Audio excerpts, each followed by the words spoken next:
Miss Bobbin.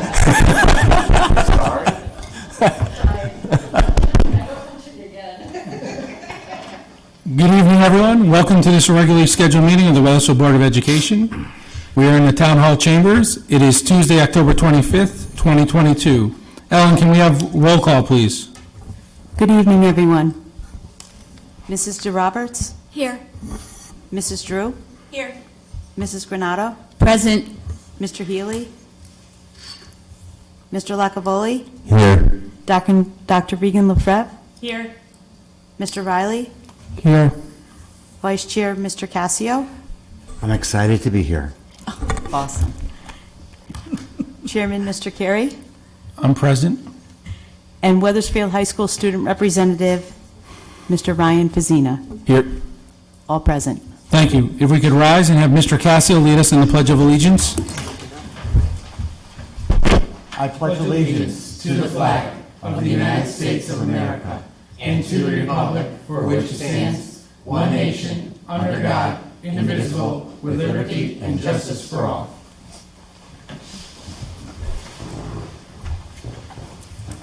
Mr. Emmett, staff and student recognition. Yes, thank you. Good evening, Mr. Carey. Good evening, everyone. I am very pleased to have come up to the podium Miss Siobhan O'Connor, principal of Wethersfield High School, to recognize some of our exceptional Wethersfield High School scholars. Mrs. O'Connor. Thank you, Superintendent Emmett. Thank you, Chairman Carey, and thank you for Board of Ed for having us here tonight. We are very, very excited, and I am honored to introduce to you some of our best and brightest scholars of Wethersfield High School. The first group of students that we're going to recognize tonight are commended students who were recognized through the National Merit Scholarship Program. Their high selection index scores place these students among the top 50,000 students in the 2023 National Merit Program. They qualified for this honor by taking the PSAT test earlier last year. These students are among approximately 34,000 commended students nationwide who have shown exceptional academic promise. Their performance on the qualifying test was outstanding, and this national recognition is a credit to each of them, their parents, and Wethersfield High School. So tonight's awardees, in alphabetical order, are Grace D. Bradley.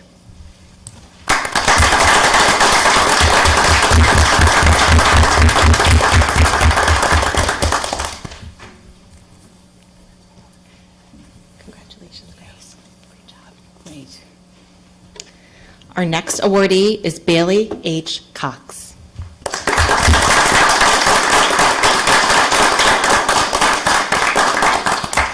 Congratulations, Bailey. Great job. We also have two more awardees who are not able to join us tonight, and I would like to publicly acknowledge their accomplishment. The first one is Thomas Croce and Abigail Albright.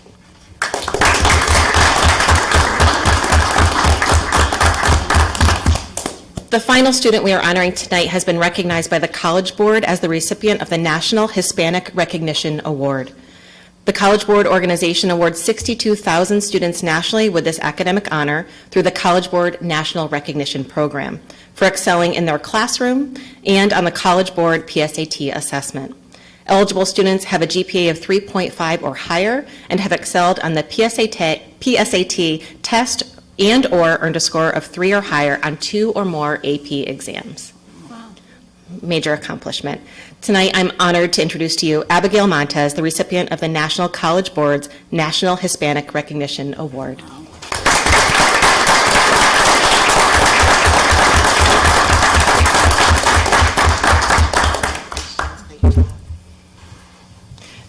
Thank you for bringing us tonight, and thank you to the amazing parents and teachers of Wethersfield High School who have made that possible for these students. Have a great night. Thank you. Thank you.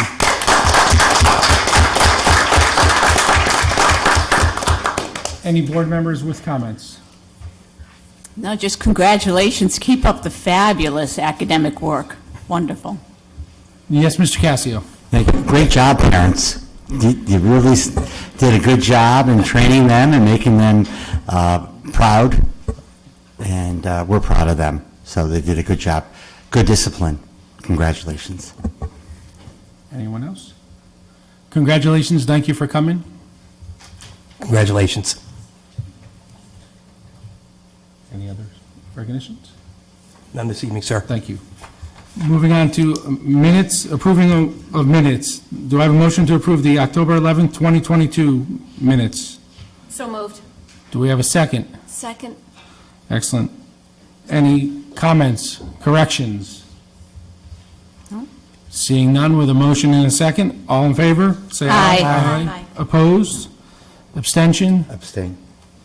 So noted. Motion carries, thank you. Public comment, anyone in the public wishing to make comment, please come to the podium, state your name and address, and you have 5 minutes.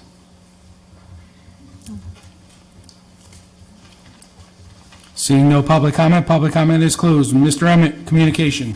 Thank you, Mr. Carey.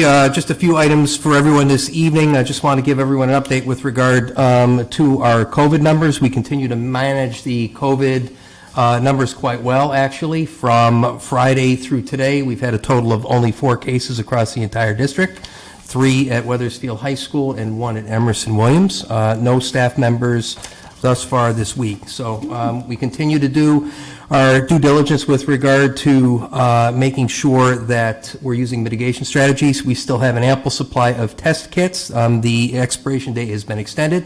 And now with elementary conferences taking place today, tomorrow, and Thursday, parents, if you need any kits, do not hesitate to stop and see your school nurse. We have plenty available. Last time I checked over at the high school, we had 55 cases remaining there. So we have plenty of kits to get us through. A couple of items with regard to the school safety. The Weathersfield Police Department is training again this week at Silas Dean Middle School. This is the second week that our local officers are training within buildings. These training sessions are taking place outside the scope of the school day so as not to disrupt the learning environment, and the police department has been very good about making sure that the learning environment is ready to go in the morning when our students and staff come in. In addition to the police training currently taking place, our schools are currently practicing lockdown drills. Mr. Barabalt, here in attendance this evening, provides schools with support with these drills. Another very important part of these drills is the feedback that we receive both from our staff members after we've completed them, as well as the observing first responders who are there to observe the drill as well. So we are constantly refining our process and making sure that we are following our procedures to the letter of the law.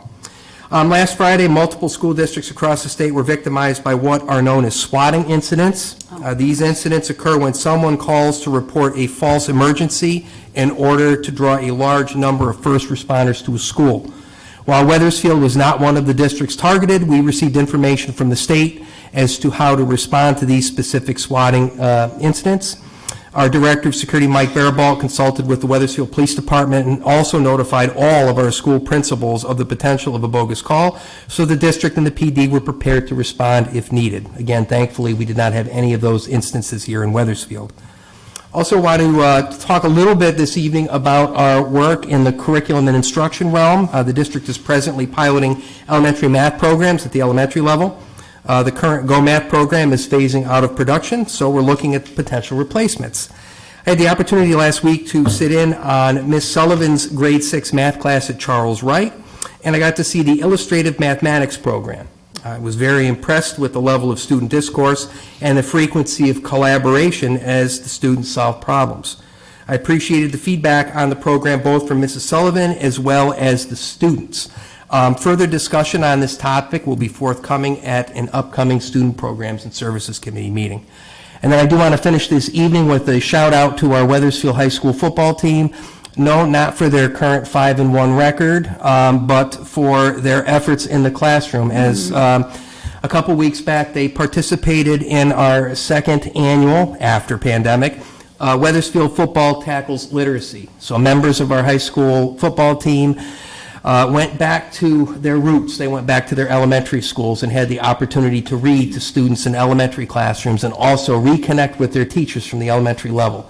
The students were absolutely thrilled to see their high school friends, and there were many questions asked, including students asking when were the Eagles going to be playing the Dallas Cowboys, and had the Eagles ever beaten the New England Patriots? So a lot of great questions, and I think for our scholar athletes, the opportunity to go back and interact with our elementary students, as well as to see their teachers from the past, was a win-win. So this is an event that is going to be happening every year. And again, I just want to give a shout out to our football players, Coach McKinnon, as well as the Weathersfield football boosters who were instrumental in making this program happen. So thank you. And with that, that's communications. Thank you, Mr. Emmett. Moving on to action items. We're going to take each of these one at a time. Dr. Regan LaFave, I believe you have a motion for us. Yes, we had a meeting, excuse me. We had a meeting of the program committee, and we reviewed 7 curriculum documents relating to music instruction, the music curriculum in Weathersfield Public Schools. And would you like me to comment on them first? Or should we No, just move to let's motion? make the motion for the Sure. first one, and then we'll Okay. do discussion on all of them at once, and then we'll The- do the motions for all of them. Okay, so the first motion is to accept the new curriculum for high school concert band. Do we have a second? Second. Excellent. Do we have discussion, Mr. Emmett? Yes, at the Student Programs and Services Committee held last week, we had a couple of our music teacher leaders give a presentation on the new curriculum that is forthcoming. We found that this curriculum was really outdated and it needed a refresh. So again, that is before you in your packet this evening. And any of the committee members have comments? I have a question. Yes. So I missed the meeting, so I apologize, but when I was going through the curriculum, it looks like it's an expansion of some of the, what they're teaching in regards to reading music notes and things like that. Do we have, has there been any talk about the staff or the resources?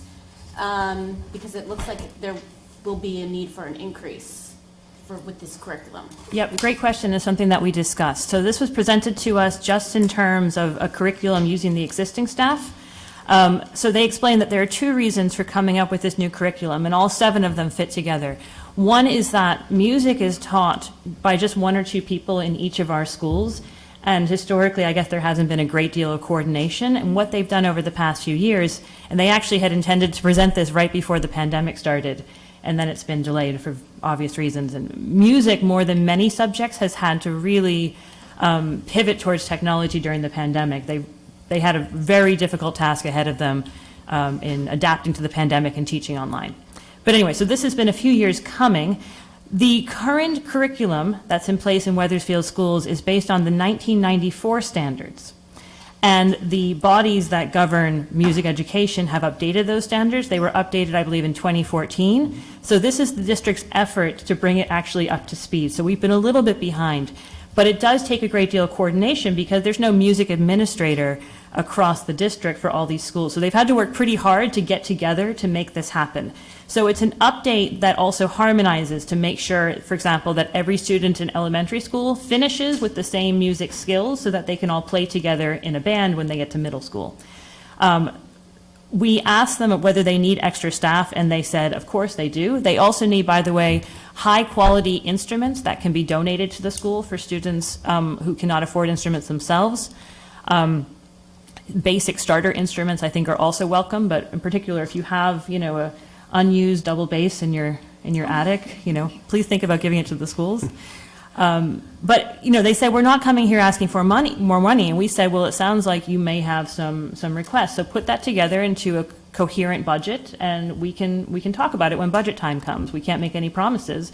But I can tell you, and I think Janice would agree with me, we were super impressed by how prepared they were, how articulate they were about music's role in overall pedagogy, about the role of music in cognitive development. It was incredibly powerful. So we feel, I think, very positive about what's happening with this curriculum. Yeah, they might need more staff down the road, but they're not asking for it yet. I think it's wonderful. 94, I was in high school, so I'm not going to date myself. But, Right. music is very important. It's important for, science, math, all the, it's a baseline for children. So it's wonderful. Yeah, and they do so much with very little at the moment in terms of they've got a marching band, they've got choral instruction, they've got string bands, they've got concert bands, they play in the school musicals and so on. So there's a lot going on there already. Mr. Roberts. And, we talk about across the curriculum, the loss academic-wise.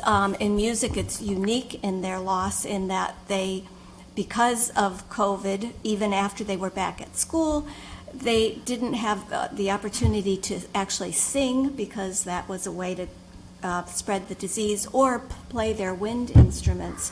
So it's been uniquely difficult for them. You know, they were saying in an ideal world, there'd be tutors to bring them up to speed for all the time they've missed with their instruments. And equity is very important, equity of opportunity to develop those skills. So that would go into what we asked them to just give us, just to see what they would need. But yeah, their challenge has been uniquely difficult. Thank you. Any other discussion? All right, having a motion and a second, all in favor say aye. Aye. Opposed? Abstention? Motion carries. Dr. Egan Lefebvre, you have another motion for us. I do. The second motion is to accept the curriculum for the high school orchestra. Do we have a second? Second. Thank you. Any comments or discussion? Seeing none, all in favor say aye. Aye. Opposed? Abstention? Motion carries. Dr. Regan Lefebvre. The third one is to accept the course outline and curriculum for the middle school band. Do we have a second? Second. Thank you. Any comments or discussion? Seeing none, all in favor say aye. Aye. Opposed? Abstention? Motion carries. Dr. Regan Lefebvre. The fourth is to accept the course outline and curriculum for middle school strings. Do we have a second? Second. Thank you. Any comments or discussion? Seeing none, all in favor? Aye. Opposed? Abstention? Motion carries. Dr. Regan Lefebvre. The fifth is to accept the course outline and curriculum for elementary band. Do we have a second? Second. Thank you. Any comments or discussion? Seeing none, all in favor, say aye. Aye. Opposed? Abstention? Motion carries. Thank you. Dr. Regan Lefebvre. The sixth is to accept the course outline and curriculum for elementary strings. Do we have a second? Second. Thank you. Any comments or discussions? Seeing none, all in favor say aye. Aye. Opposed? Abstention? Motion carries. And finally, Dr. Regan Lefebvre, last one. Seventh and final is to accept the course outline and curriculum for elementary school general music. Do we have a second? Second. Thank you. Any comments or discussion? All in favor say aye. Aye. Opposed? Abstention? Motion carries. Thank you, everyone. Moving on to reports and discussion items. Mr. Emmett, class size report. Yes, thank you. They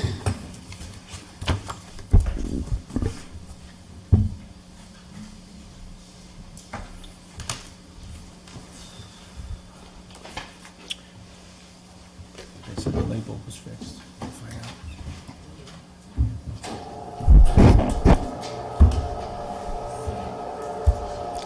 Mr. Sutton, both are working tonight?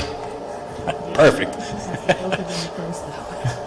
have to leave our seats. Oh, you know what? I've never thought about that, but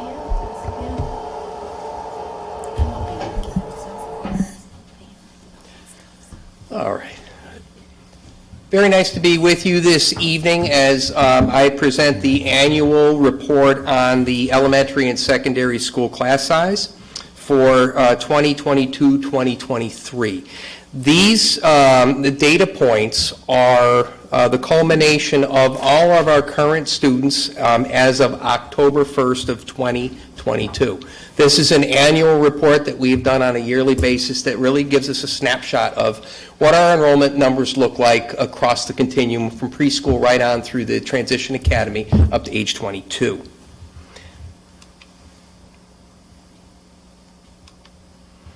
One of the things I want to talk about here with regard to the introduction is, if you notice the enrollment count, we've actually seen an increase in enrollment. We have seen the trend downward over the past 10 years or so, but we're actually seeing the numbers on the rise here.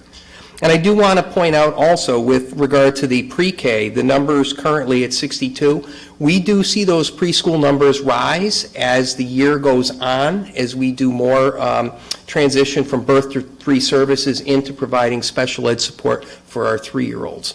So typically speaking, the numbers in October are around, low to mid 60s, and then they will rise up into the low to mid 70s by year end. But you'll see, we have definitely seen an increase in the number of students over the course of the past year.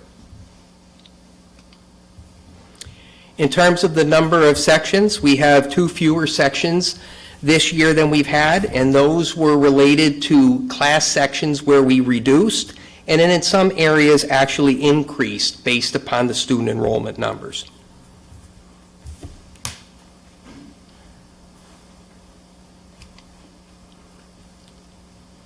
So currently, our total elementary class sizes are broken down by grade level and by school. And I would certainly point out a couple. Certainly one of the bubbles that we look at this year, this will be the last year for this bubble, is the grade 6 bubble over at Webb with 28 and 27. Over the past year and a half, we've seen a large increase in the number of 5th graders entering Webb. And you couple that with the enrollment that was already there, and you see a bubble there. The other bubble that we've looked at on an ongoing basis certainly was Highcrest, grade 5, 26, 26, and 26. And again, 3 sections at Highcrest, 2 sections at Samuel Webb. One of the challenges that you face when you look at these numbers, where you'd like to be able to add an additional section to reduce the class size, is we have the reality of having limited space. We don't have the space to open up another classroom in either of these buildings at this point in time. And again, there's the budgetary issue of hiring additional staff. You'll notice also with preschool, you see our total enrollment is by section there. We have multiple preschool classes that are half-day, so you can see what our numbers look like. And the other thing I want to point out at Samuel Webb School, you'll see the asterisks there. We're very proud to offer ABA services for our students with autism across the continuum from pre-K right through grade 6. So we have a total of 37 students as of October 1st that are receiving services within the ABA or LEAP program. And those students, on many occasions, will have the opportunity to interact with typical peers, whether it be in a special, whether it be in a classroom environment, if that's within the scope of the student's IEP, or in lunch. So you can see as a whole, our average class size across the district is up slightly from last year at 19.09 students per class. And you'll see this year we've had the largest over the course of the past 10 years, students of 26, classrooms of 26 or more students. We're up to 5.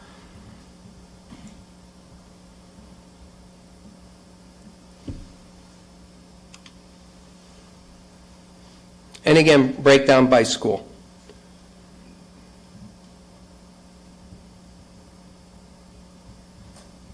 The average for Charles Wright is slightly lower than that of the other elementary schools. And right now, this year, Samuel Webb School, with that 6th grade, 2 sections, has the highest students per class at an average of 21.79 students.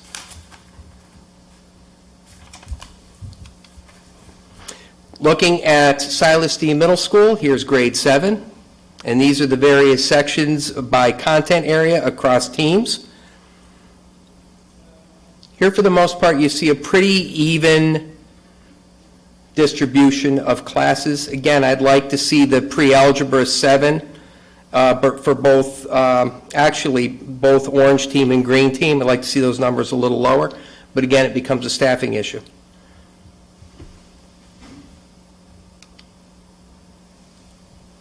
Typically speaking, obviously, your phys ed classes are going to be larger. We do have 2 phys ed teachers at Silas Dean and a gym at the same time.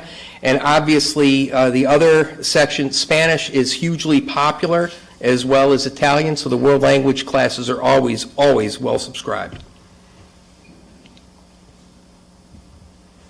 Please note also, with regard to health, we have 2 health teachers at Silas Dean Middle School.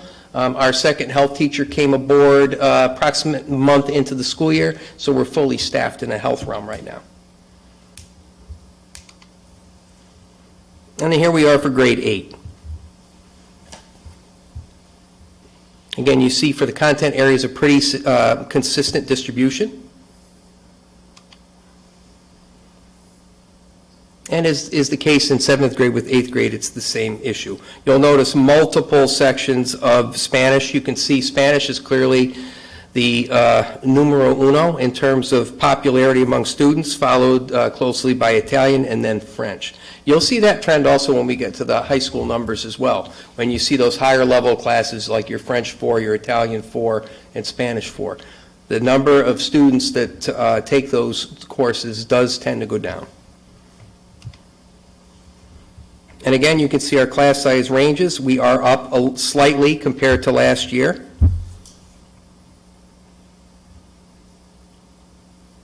But there's no increase in terms of the number of sections of 30 or more.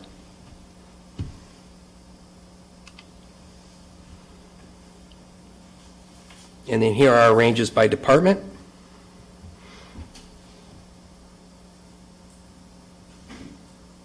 Again, I do like the lower numbers in the content areas. Moving on to Wethersfield High School, again, these are class sizes by department, so we'll start off with English. And you can see some very popular classes. Again, looking at journalism.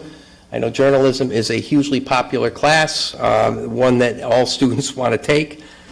And again, even with the English classes, the numbers across the board are manageable for the most part.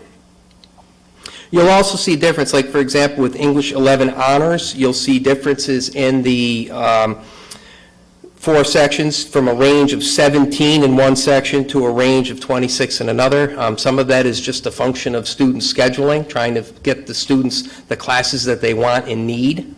So the numbers are somewhat skewed there.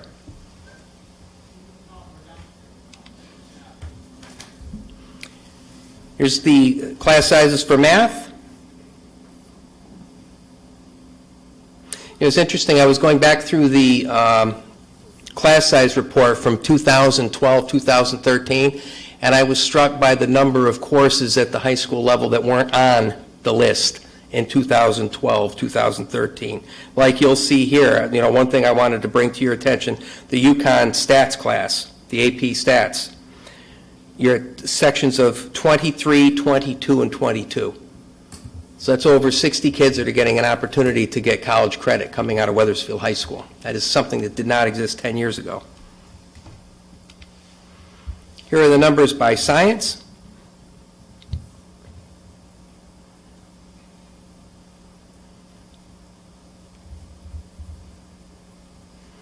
And I do know I've already had the conversation with Ms. O'Connor. I think there is some interest in looking at another UConn offering for next year, I believe. AP Environmental Science is one we're going to be taking a look at. So, and again, you can see the numbers pretty consistent throughout. Social studies. Again, I go right to the ECE, UConn History, and U.S. History AP. You look at the numbers, 28, 28, and 27. Robust numbers of students taking advantage of that opportunity. So that we like to see. One of the other things I've seen in past years, there have been times where we'll see numbers of, under 10 students. Thus far, you really haven't seen a lot of sections where at the high school level where you're seeing under 10 students. These classes are certainly well subscribed. Here's world language. Again, this is I had mentioned at the middle school level. You can see what happens as the years go on. The numbers tend to go down. So here's one, French 4. That's a combined level 1 in honors. That's got 9 in it. AP Spanish is at 9, and Italian 5 honors is at 9. That's very typical. Wow. Still impressive. Very impressive, yes. Family Consumer Science, again, these are hugely popular courses. So you look, for example, nutrition and food tech. We've got 6 sections of that course running, and all 6 sections are very well subscribed. Again, I'd like to see some more students get into accounting. That really represents one of our smaller classes and our smaller sections. But again, it's an opportunity for our students. So that's 6 students that are getting that opportunity to get that credit. And again, we have the another ECE class there, UConn class, with 20 students subscribed to that. Important to note also, folks, here that the numbers reflect the first semester only. So when we get in, some of these courses are half semester, half year, so these numbers will fluctuate for the spring. We have tech ed and physical education. You know, one of the things that our renovation at Weathersfield High School allowed was the opportunity to really expand our career and technical education offerings.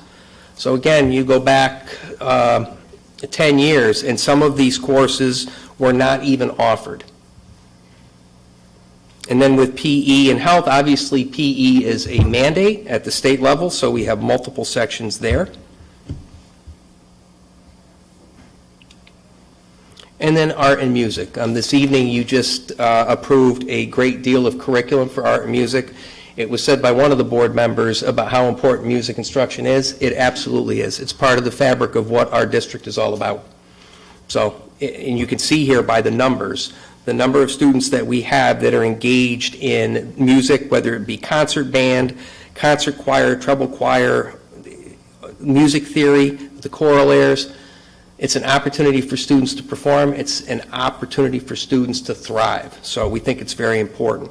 I'd also be remiss if I didn't talk about our art offerings. Again, you look at art foundations, you've got 5 sections that are very, very well subscribed. And we're very proud of our artists. You'll see our AP artwork in the spring among our students. Do want to talk a little bit about some of our other programs at the high school level. So we have the GA half-day program. That's a Greater Hartford Academy of the Arts. So we currently have 7 students that have a split day where they spend part of their day at Weathersfield High School and part of their day at the Greater Hartford Academy of the Arts. We have, with regard to ELL, our students at the high school, we currently have 42 students that are receiving ELL supports in addition to their regular schedule.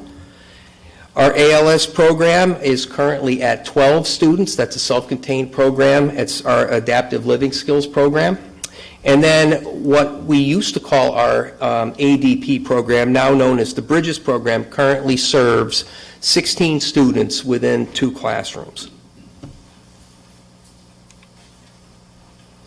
And again, looking at the class size, the historical class size for Weathersfield High School, again, the average class size has been really pretty consistent over the past several years. Currently this year at 20.68. And you can go back in time, like I look on this chart, and I look at 2015-16, we had 13 classes in 15-16 where we had 30 or more students. So we've been able to pare that down.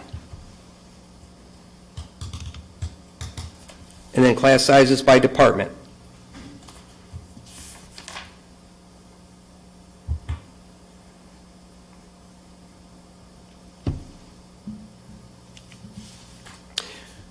And I certainly want to also speak to the Weathersfield Transition Academy. For those of you who have been on the board for a while, this was a program in 2012 that did not exist. Our students with need of transitional services, 18 to 21, were typically housed in the ALS program or they were outplaced. We developed this program as a means of being able to keep our students within the community in its own community-based space, which is located right on the Silas Deane Highway. Our current enrollment is, we're at 11 students, so we've seen several students that have aged out or finished their programming. So again, this number fluctuates. You see back in 1920, we were down to 6, and then we saw a steady increase. So we think that the numbers are going to continue to be consistent over the course of time. And now with the state adding the additional year of eligibility up to age 22, we have some of our students that are actually staying longer for that additional year of service. So, and with that, that's the data presentation this evening. I would be happy to answer any questions that you may have. Any questions that I am unable to answer this evening, if I need to grab some additional data, I'll make sure that I have that in the Friday update to you. Matt, can you turn the lights up for us, please? Thank you, Matt. Any questions for Mr. Emmett? Yes, Mr. Roberts. I was wondering if the concert choir is down significantly since before COVID? I just remember there being hundreds, it seemed like. Concert choir is down. Certainly, the marching band is down.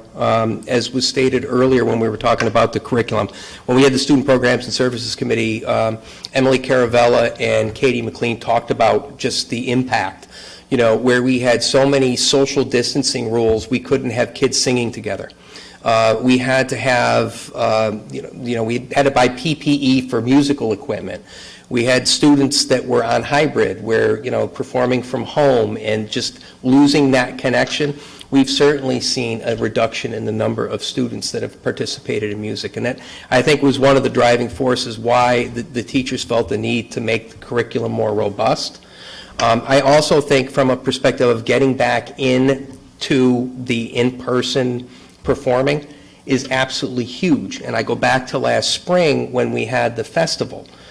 We hadn't done the festival for a couple of years, and the festival, it's bringing all of our elementary school students together and having them perform for parents in the community, and it is a wonderful event. It came back to Weathersfield High School last spring, and I had the opportunity to sit up in the mezzanine where all the kids were. If I could describe the vibe up there among the kids, they were so excited to be playing, they were so excited to be performing. And that's what it's all about. And I mean, even with our marching band, to go and watch the marching band going through band camp where it's 100 degrees, it's hot, it's humid, and they're there for like 2 weeks, and then to go to a football game on a Friday night and stand on the field and watch Phoenix Rising, to see where they've come, it's huge. So I cannot stress enough how important it is to regain those numbers and continue to support our kids. I'd also say, too, that one of the things we've always been good about in Weathersfield is supporting at even the state level with the CMEA, the Connecticut Music Educators Association. We always send a large number of our choral students and our students that play instruments up to the CMEA, and our staff has always done yeoman's work of supporting that. And when I went to that concert, there were actually 2 concerts last spring, every one of our music teachers was there, supporting our students. And again, I think it's critically important that we continue to support our music programming in this district. So thank you for your question. And I know the teachers are really dedicated to working together as a team to bring it back. Absolutely. Any other questions or comments? Yes, Mr. Lacavoli. Do we have a cap on class sizes, or maybe framed differently, have we ever had to tell a student, there's too many people already enrolled in this course, maybe you should pick another one? Yes, that's the reality. There is no formal contractual cap on class sizes, but you get to the point in certain cases where there just isn't enough physical room, and there just isn't the capacity to support. So what we would do is we would look to have the students take something else. And I have to say that, when Mr. Fazzina goes to college, he's going to learn very quickly that those courses he may want as a freshman are courses that he won't see until he's a junior. But we really try very hard, Matt, to get the kids exactly what they want, and certainly with the focus on making sure that the core courses that they need to graduate are fit in somewhere within the early part of the high school experience. So, thanks for the question. Thank you. Any other questions? Yes, Ms. Drew. It's not really a question, but just more of a comment. I just want to say how impressed I was with the diversity of types of classes, and even the number of students that are actually taking advantage of it. To see the number of kids actually wanting to take calculus or international studies or even Italian 5, it's very impressive. So even though there's only like 6 in that class, there's six kids that are, mostly fluent in Italian in Weathersfield, and I find that very impressive. So thank you. Anyone else? Yes, Dr. Regan Lefebvre. I could ask loads and loads of questions, but I will try to limit myself. Let me just say, just for the record, to recognize something that wasn't mentioned but is clearly there in the data, is that Highcrest is really pushing the limits of what's an acceptable size for an elementary school classroom. And I think everybody at Highcrest feels that. So I just wanted to acknowledge that. And I know that there's a space constraint there, that we can't just add classrooms. There's no more room. Right. But to recognize that is a problem. If, perhaps there's a way to fix that moving forward. I just, I hope so. So I just wanted to note that I'm confused about the middle school gym classes. They are huge. You said there are 2 teachers. Are we limited in offering more because of the space constraints? No, we actually, with regard to the middle school, we have the auxiliary gym. So we have the ability to use either our current gym, we have the auxiliary gym, which is primarily set up for gymnastics, but from a curricular perspective, it's certainly a place that can be used. And then we also have the field outside. So they do have the potential of, they can split up, they can take one group outside, one group inside. Typically, what I see when I observe classes there is they are all together and they are playing multiple games that are sectioned off, and the teachers are monitoring what's going on within the scope of those multiple games. But yeah, we do have some flexibility there in terms of room. So this actually suits their purposes at this time? The classes are under 20, though, if you think about it. There's 2 teachers. If it's divided by 2, but Yeah. I was just imagining 38 middle schoolers doing gym in the same room, and Was scaring you? there's a reason I don't teach middle school. That just seemed like, oh my goodness, is this a problem? But if it's not a problem, then I guess it's not a problem. And I guess the last question, maybe this is not a question for you so much as Mrs. O'Connor or someone else, maybe for Christina. I noticed we only have about, looks like to me, 10 AP classes on offer at the high school. I think we could go higher to make sure that our best students are competitive for top universities. And I was wondering if right now, do we have students electing to take additional exams that aren't offered in courses like AP Lit, AP Language? Come on up.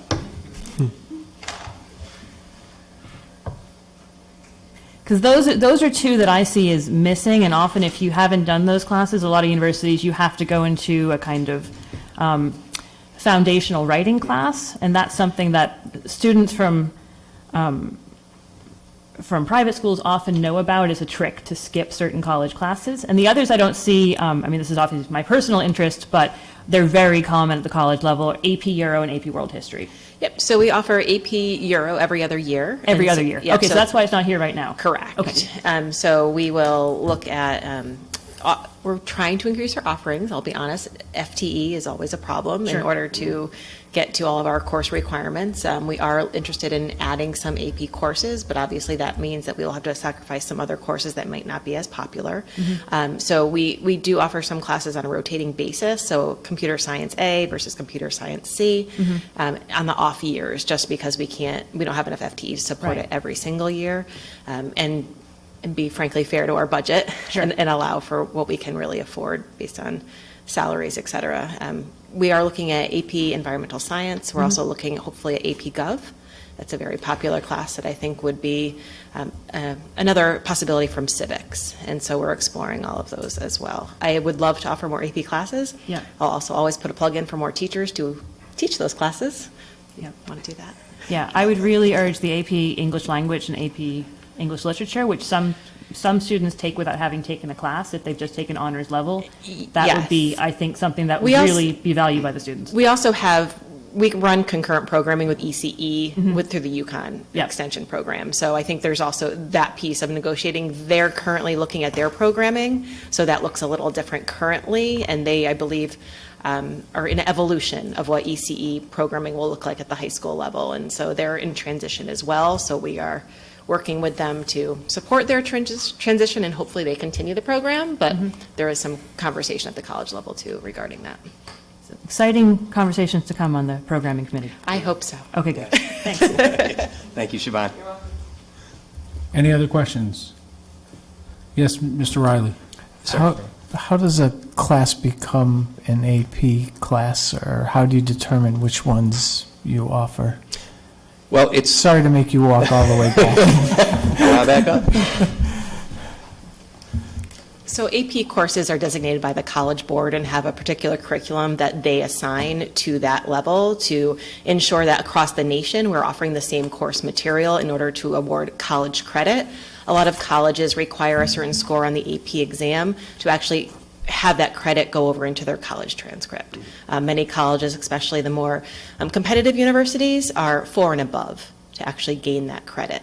So right now at the high school, we do not require students to take the test. They may take the course and certainly enjoy that higher level learning, but don't necessarily have to take the exam.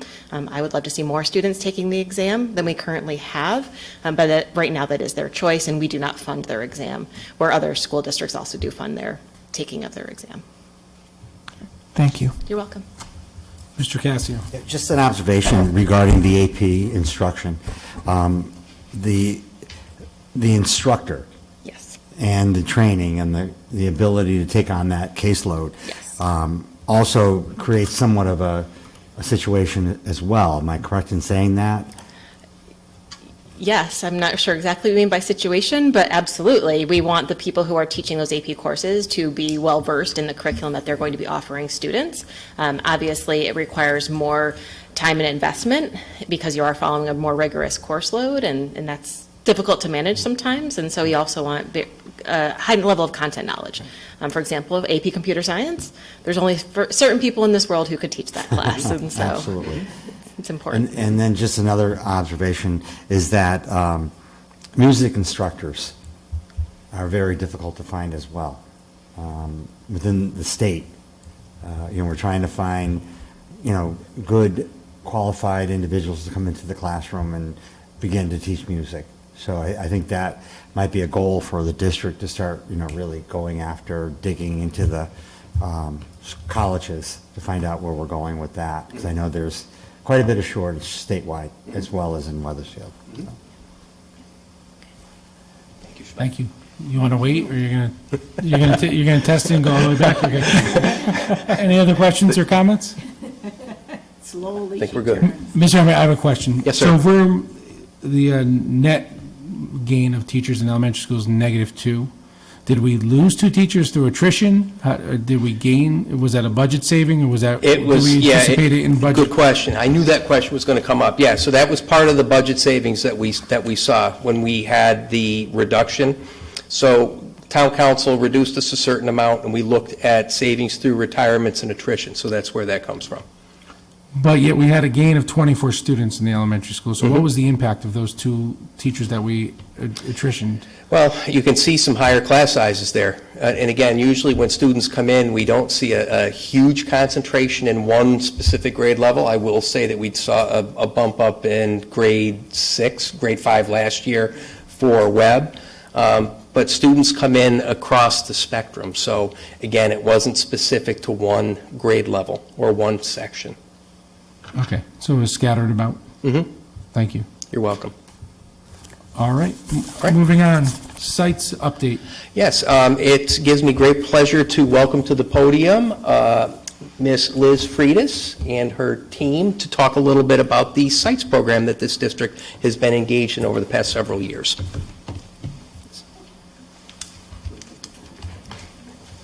Jim will come on. Oh, thank you.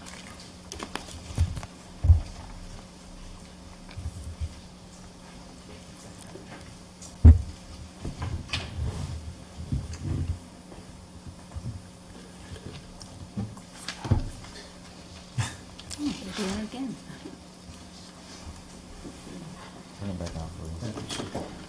Set. Wonderful. So thank you, Chairperson Carey, Chairperson Cassio, Superintendent Emmett, and all of the Board of Ed members for having us this evening. This is an exciting update for us to share. It's been some time ago that our team presented to the board in announcing our partnership with SITES. This is the Center for Inclusive Technology and Education Systems. Now, 3 years later, we're grateful for our partnership and excited to share what we've accomplished over this past year and over the 3 years together. The power of this project lies in our collaborative partnership and relationships that we've developed both internally and externally with the SITES team and our colleagues for accessible technology at a national level. 4 members of our site teams have joined us today. They're representing an array of district members and community voices, and I'd like to introduce you to those people that will be presenting this evening. I'm Liz Freitas. I'm the instructional supervisor for special education, and I am joined by Barbara Cardone, our OT from Emerson Williams, and also Hamner. And Charles Wright. Melissa Florio, our speech and language pathologist from Emerson Williams. And we are also joined by Kim Bauman, our family engagement coordinator. We'll share with you a glimpse into the partnerships that have moved from vision that was our work at the first year, to our practice, which is more of what we've worked on this past year, and the next steps to expand our partnership and as we grow with families throughout the district. There we go. So before moving ahead, let's look back at the partnerships that have supported our growth in creating and sustaining an ecosystem accessible technology. Weathersfield is one of only 7 districts in the country collaborating with sites to develop guidance on creating a balanced, inclusive technology system that brings together education technology, or EdTech, information technology, or infotech, and assistive technology, or AT, for all students. This collaboration will provide a framework for districts across the nation to effectively integrate technology into their everyday practices. The goal of our work is to break down silos and build up partnerships. Our previous reality was working in separate departments of isolation, but the journey has brought us closer to our goal of an integrated ecosystem of accessibility for all of our students. So we're going to let our national partners tell you more about the purpose of this work and the growing relationships that have been created.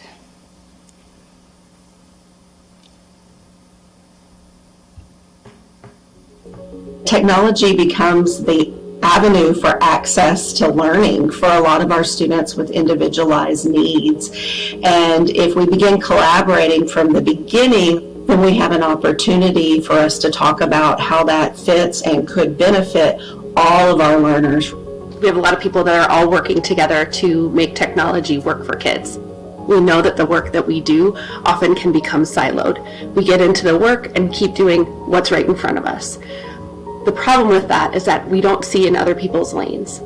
The SITES framework offers opportunity for district teams to collaborate and have those conversations so that all students with disabilities being supported in Gen Ed can have the supports, scaffolds, and tools they need to be and feel successful.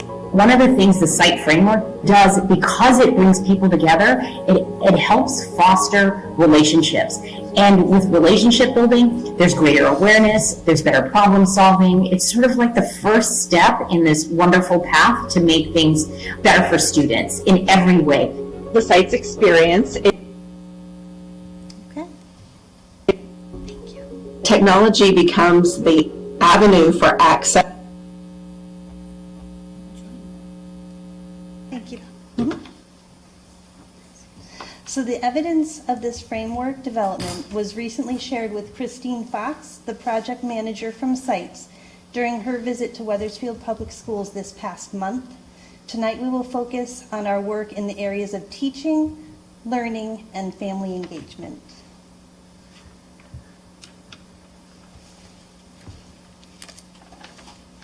So this past month, accessibility really came alive through our curriculum work at the high school level. You can see teachers here working on development of curriculum through the Universal Design for Learning lens, or what we call UDL. Last year we illustrated this with our the story we shared from Todd Rose in his book The End of Average, where he shared with us how the pilots were often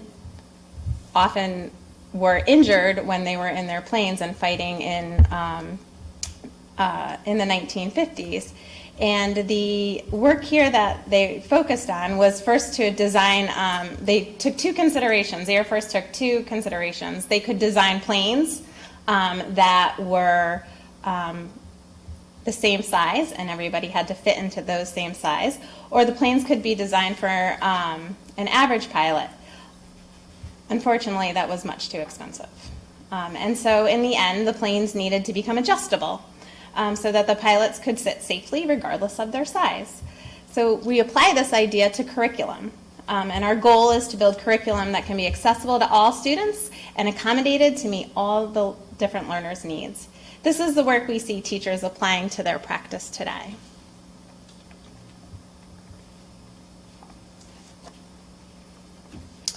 Within teaching modules, educators built their capacity for their technology knowledge, skills, and and implementation for a more effective teaching and learning process. By taking a proactive approach to broadening personal technology skills, educators can more effectively offer explicit instruction and support to help students identify and remove barriers to learning with technology.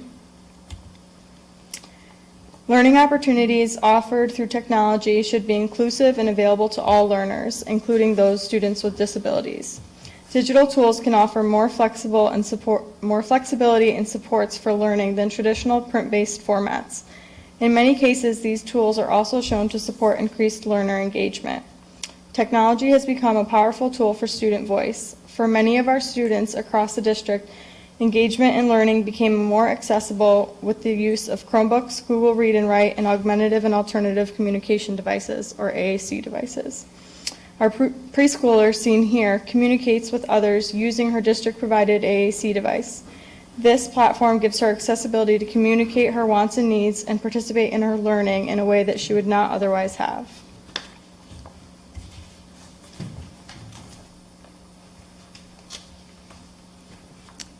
The next step in the framework construction is family engagement. From birth to graduation, students only spend 15% of their time in the classroom. The other 85% of their time is spent at home and in the community, so parents and caregivers are critical partners. Parents and caregivers know their children best. They are the experts in their children, so their voices need to be heard, and family engagement needs to be embedded into everything that we do. Meaningful family involvement is fostered when students, parents, and families are at the center of district's technology systems. The site's work involves parents and caregiver feedback in all aspects.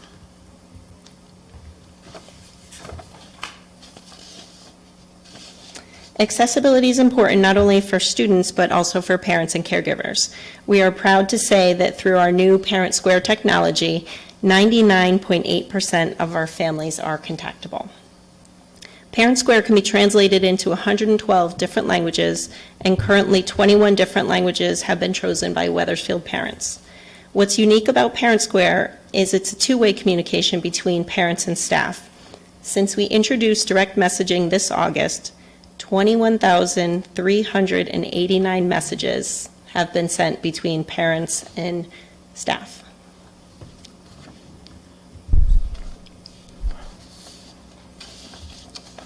Our family engagement team is made up of Jim Welch, birth to 5, Jesse Pickett, K to 6, Marcella Bingham, open choice, and myself working on funding and partnerships. Our goal is to work with schools to foster relationships with families and create community partnerships. Collectively with the sites team, we completed a self-assessment on technology and family engagement. The big takeaway is that we need to involve parents in the decision-making process from the beginning, becoming more involved in the process and not just receivers. Parents need to be at the table in everything that we do.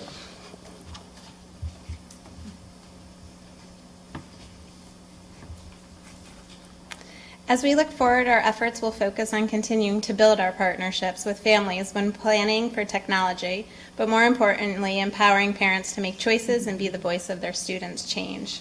I'd like to leave you with this quote from our Work with Sites developer, the late Dr. Zabala. She shared her passion of living and learning through her work with us in Sites. I used to think I was passionate about assistive technology. What I've learned is that I'm passionate about participation and learning. So this is not about technology. This is about people's lives, living and learning, and the functions that have to do with that. And that is where the passion lies. As we close, I thank you for giving us the time to share a passion for living and learning with you, and I look forward to updates to share with you next year. Have a good night.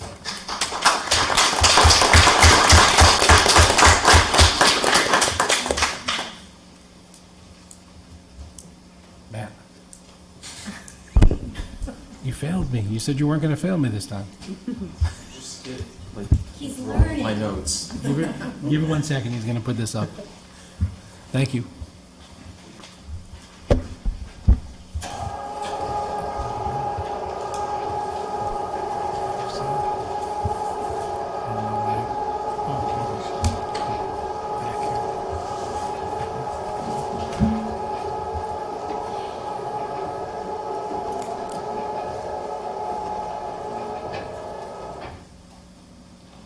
Thank you, Ms. Freitas. Any board members with questions or comments? Yes?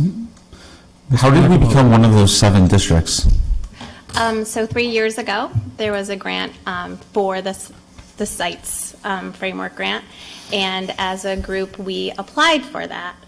And I think when we talk about passion and we talk about why we applied for that, it really came as a unique opportunity where both the technology department, the special education department, as well as our supervisors in our curriculum, were sitting together and brainstorming about how we could make the curriculum more accessible to all students. And with that and the conversations and the collaboration, we came upon this grant, and we thought that we would take the opportunity to apply, and kind of the rest is history. We were selected as one of the 7 districts to engage in that work. Thank you. Any other board members? Ms. Drew?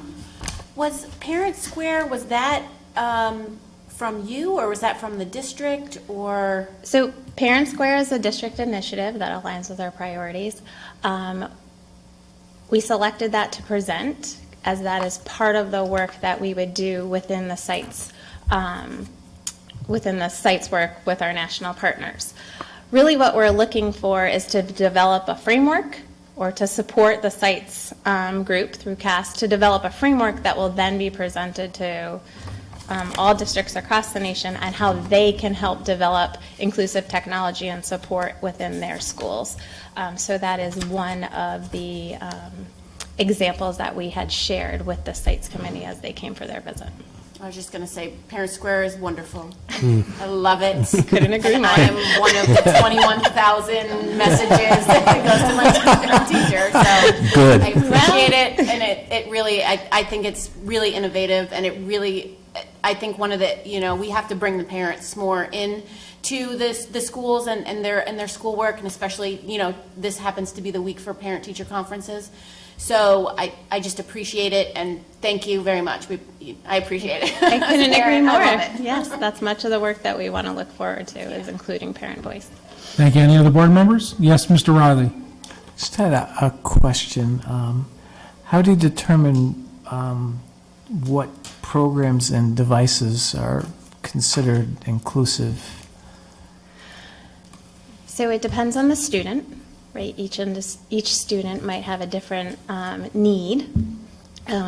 District-wide, we were able to provide technology to all students, which came quite timely as we shortly closed thereafter, and everybody needed a computer. We also have the opportunity to provide every student with Google Read and Write, another accessible tool that's available throughout the district. As you saw tonight, we have other students that have much more specific needs, and that would either be a consideration of the PPT, and they would use the assistive tech guidelines and considerations to inform that decision-making at the planning and placement team meetings. Thank you. Anyone else? Yes, Ms. Granado? Just a quick question, and I'm not trying to commercialize anything here, but there is a commercial on television where there are young people on the spectrum who are now talking to others, and the emotion is able to be told to each other. And I find that completely fascinating. What a wonderful way to be able to communicate when someone really can't get across their emotions, that's what's coming across somehow on this. And I was just curious if you people in the special ed area knew anything about this? So we haven't specifically worked with tools that would help express emotion, but we are working with technology in order to support our students in expressing through, due to their communication needs. And technology is working faster than we are and evolving every day. So through this work, we also have access to, learning about these new technologies that are available to students as we Very exciting. It really is to help anyone. Thank you. Thank you. Thank you. Anyone else? Yes, Dr. Regan-Lefebvre. Thank you so much for this presentation. And as I'm one of the newer members on the board, I haven't heard previous ones. So I just want to make sure I understand what this program is about. Congratulations, first of all, because obviously this was a very competitive national grant, and it just shows that Wethersfield is very, very special. How are you working this out in the classroom with students? Is there an element of what you might call trial and error, in that you're trialing new devices in the classroom, and that's informing the guidelines that you're developing for other schools? Or are you still at much more of a conceptual level, thinking about how to integrate technology, and there's an implementation coming later? Does that make sense? It works hand in hand. Okay. So as we help inform the development of the framework, we do assessments, as we mentioned, and then we choose targets and goals that we work on, and that's where the practice really comes into place. And we're working in our classrooms with our students, with our teams, and then we go back and we complete the assessment. But we also have focus group meetings, sites tips meetings. There's about 3 or 4 meetings that we attend monthly to help inform the sites teams about how they'll develop the framework for the rest of the nation. And if I could just follow up, what is the grant providing? Is it stipends? Is it additional staffing? And/or is it actually some of the technology, which is probably expensive? So the grant does not provide us with technology. It does provide us with ongoing professional development. It does provide us with technology support. As you know, Christine Fox visited this past week. She was able to meet with many of the teams, and we talked about the family engagement pre-assessment, and so she was able to guide us through that. Thank you. Thank you. Yes, Mr. Roberts. I'm just thinking way back to having special needs children who needed kind of, I guess, clumsy apparatus in the Dynavax. classroom, like a schedule board and things like that. Does this really help with this, making it easier on everybody to meet those kinds of needs? My hope is that it makes it easier for our students to express themselves and to be able to access things more easily and more readily. You know, technology, we've learned, can be simple, yet it can be complex. It can be met by simple schedule boards, while others need more complex devices, and it's really specific to the student. So, yes, absolutely. It makes a difference. It would take away a lot of frustration on both sides. Absolutely. To do that. Absolutely. Yes, Mr. Cassio. Liz, thank you to you and your team and the great collaboration within the unit and keeping it going. And the nice thing about it is that we're reaching for the future. And we all know technology changes, but so does the family life and the children. So I think that's the important tool that we have here, is the partnership with the family and the school. So thank you. My pleasure. Thank you. Anyone else? Yes, Mr. Riley. Just wanted to thank you and your team for the great work that you're doing. It's much appreciated. Thank you. We appreciate it. Absolutely do it with your partnership. And there's a lot of members that are participating in this team. Our sites team is made up of at least 14 different people, including a parent on that committee, and then an additional 12 people that make up our assistive technology team in the district. Thank you. Anyone else? Thank you again for all your hard work. Thank you for that quote. Thank you. I really like the participation and learning. I mean, that's what it's all about, getting every one of our students participating and learning, and it's a great quote to really guide us for all our students, not just those who need assistive technology. So, Thank you. Thank you.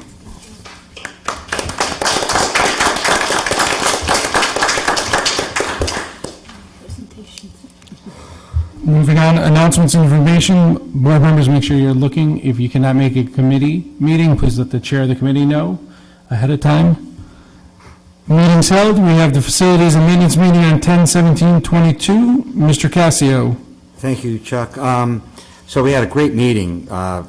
Everyone was present, plus additional board members. That was myself, Bobby Granado, Janice DeRoberts, Jim Riley, Chairperson Chuck Carey, Board of Ed member Mac Lacavoli, as well as our superintendent of schools. So we had a full house. So it's always nice to see that. And great discussion regarding our facilities in our district. Mr. Emmett reported that the HVAC systems in the schools are being tested and looked at for the warmer weather that is approaching. So we're working on that. Charles Wright portable unit building is still not complete. So we're still trying to get that put together before the snow flies. Stillman Building, I'm really sorry, but your toilet concern has not yet been fixed. We're working on it. There was also a concern regarding how do I want to say this, the maintenance or the cleaning or the ability to get the venting areas of the Stillman Building clean. So we did make some mention of that as well. At the meeting, we had discussed that we really need to get, back into that particular area. We just also discussed school playgrounds in all buildings and raised concerns about the awareness of special needs students when they approach a playground. We also discussed the fact that snow will be coming and the removal of the snow, especially in the areas of exit and entrance into the building, and making sure the areas are properly salted in the parking lots. We discussed an HVAC grant. Michael Emmett and Matt brought that to the table. The review of the scope is to see the schools, what schools are eligible for the HVAC grant. And this is a grant for $150 million and a matching grant, not for the town. But the difficulty is that only a qualified school has not had any renovations in less than 20 years. So there's, at this point, we try to look at that. I know the superintendent is working on that as well. But in discussion, there was some area that Silas Dean Middle School might be the only school that would qualify for. The Facilities Committee had a great discussion and felt that we should begin discussing open dialogue with the town and better discuss the maintenance of our buildings. Within the Board of Ed, years ago, the town took over the custodial maintenance of the interior of our buildings. And so the management comes within the town. So I know the superintendent has reached out to the town manager for the possibility of getting a meeting scheduled so we can really enlighten everyone about what our buildings are up to within our town.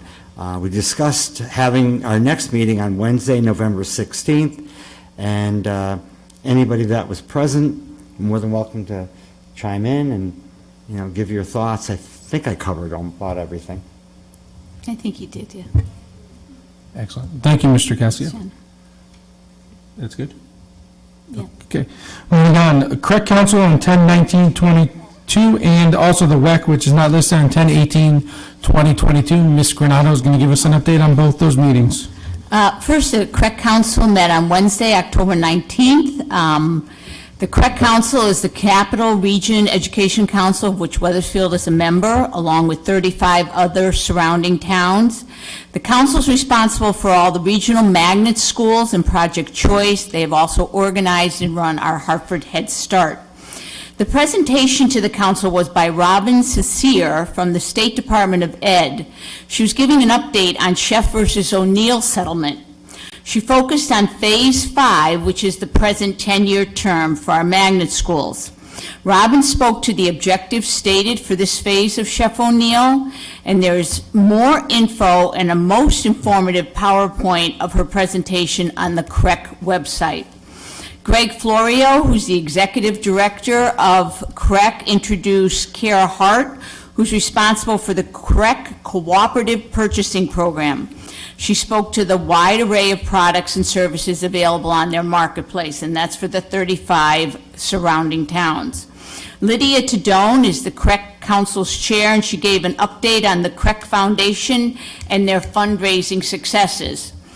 The council was given a financial update on CREC's finances, which is always fascinating, and the final agenda item was a most interesting sharing by council members on the alternate sources of energy that have been discussed in districts or have been implemented in some districts causing a lower energy cost. The details of the CREC Council meetings can be found in the minutes on their website. Thank you. And the other meeting I attended this past week was the WEC annual meeting on October 18th at the Keeney Center. WEC is Weathersfield Early Childhood Collaborative.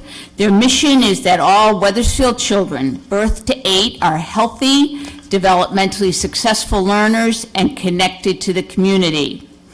This year's annual meeting was held at the Keeney Center with many of the town's leaders and citizens in attendance. Our welcome message was presented by Charles Wright Mom and Weathersfield Parent Ambassador Jermaine Nadeau. Jim Welch, the WEC coordinator, and Kim Bobbin, Weathersfield School, Family, and Early Childhood Coordinator, spoke of WEC's accomplishments, the birth rates in our town, our preschool attendance, test scores, WEC social media presence, funding, and the valuable parent leaders of WEC.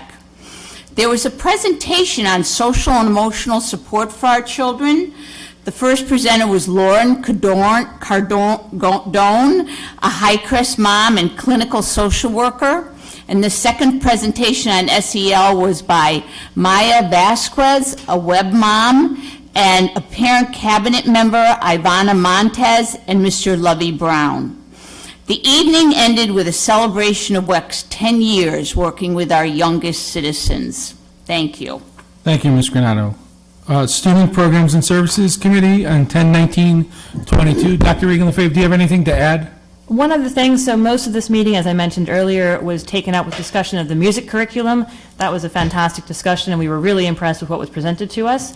The other thing we went over was the implementation of Parent Square. We got a full demo of how it works, in particular the translation features, and we heard from some teachers about how much they love it. And along with Mrs. Drew, I can add that I, as a parent, also love Parent Square.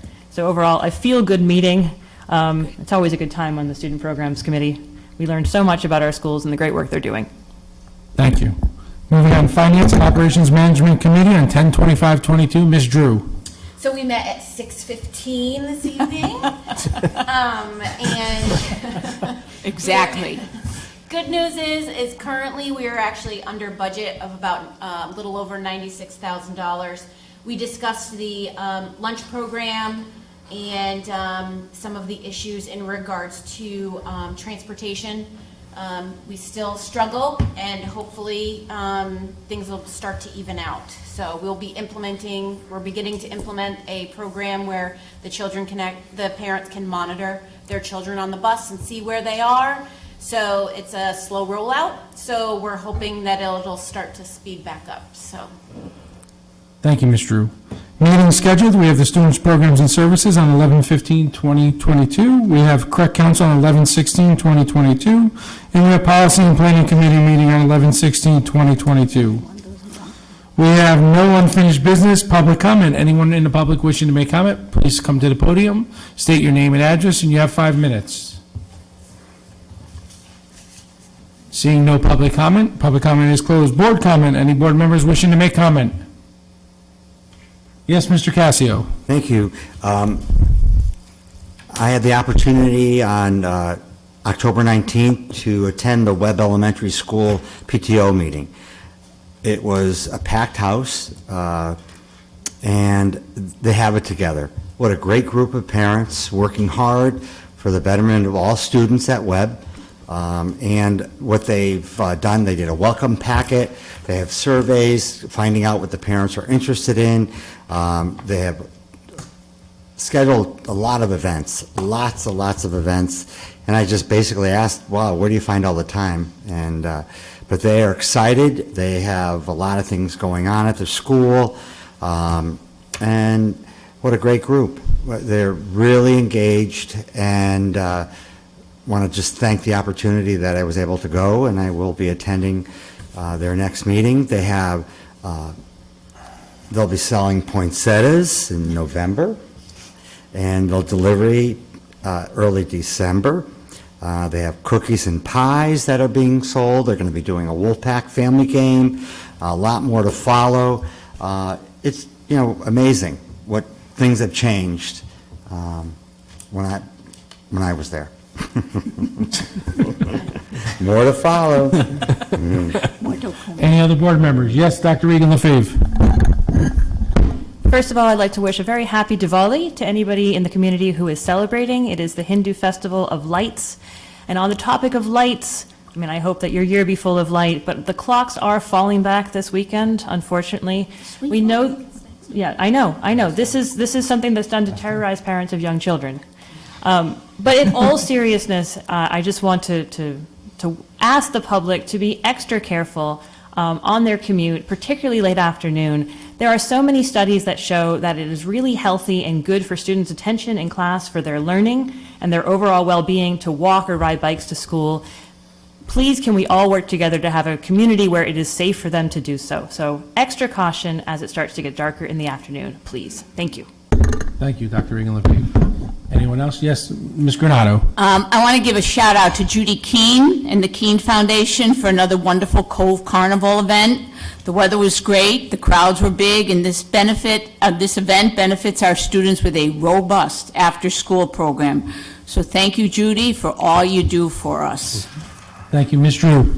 I just wanted to thank Chairman Carey for instituting or reinstituting, assigning us to various schools in the district. Highcrest was mine, and I found it to be very enlightening, very informative, and it really shows, you know, the how much the parents are really invested in their children's future. And I think one of the things that came out of it is there has to be a little bit more communication with the parents, and I think this is a beginning first step, and I appreciate it, so thank you. Thank you. You're welcome. Anyone else? Yes, Mr. Riley. I attended the Career Advisory Board meeting last evening, so there's a few things to update. The Career Fair will be held April 25th. Mark Danaher invited 108 companies. He's hoping that we'll get 70 to 75. And hopefully with the more advanced notice and, you know, COVID in the rearview mirror, there will be, you know, a much greater response. The next project was mock interviews, and those will be held over the next, I guess, 2 days in January.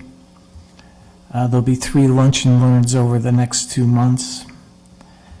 It was also discussed how to move forward with the Career Advisory Board. You know, how should it be defined? How can we increase membership? You know, perhaps we'll have a representative from the town other than Board of Ed members, someone from higher education, and perhaps a few student representatives. And we also discussed to have subcommittees formed to focus members on specific activities. So maybe 1 or 2 would take on a task at a time. And that's it. Thank you. Thank you. Anyone else? Yes, Mr. Fazina. I'll take this time to update the board on some active high school ongoing activities that we've been participating in. Recently, as Mr. Emmett would so kind of mention, we had the Wethersfield football team attend their former elementary schools in Eagles tackle literacy. It was a great program. I saw the pictures and I heard from the students themselves. They had a very fun time interacting with these kids and seeing how much they've grown from this starting point. Furthermore, to speak on some of the intervention team stats that I mentioned in previous meetings, over the course of the past few months, the intervention team made up of Joanna Fitzgerald, our reading consultant, and Jennifer Kumnick, our math consultant, and Sarah Coffey, our school counselor, have worked hard at designing supports for students who happen to be struggling with reading, math, social emotional behavior, and attendance issues. Administration is very excited that they are having these supports being built at the high school level and are looking forward to seeing how they increase student productivity and success at WHS. Moving forward, you know, off of the presentation that Mr. Emmett shared tonight, we're also looking at curriculum changes based upon these based upon these newer classes being offered. Over this course of the year, the Westfield High School staff will take part in professional development on writing high-quality curriculum. While some teachers were trained in our curriculum boot camps over the summer in 2021-2022, not everyone was able to attend our differentiated approach to professional development, which is also being reinstituted this year. This is to ensure that all staff are on the same page and able to contribute to building courses that reflect best the practices in teaching and learning, and upholding the updated standards and framework for their content areas, and creating scaffolded supports to allow students to all be successful. CT Legislator recently recognized the WHS Spanish Honor Society.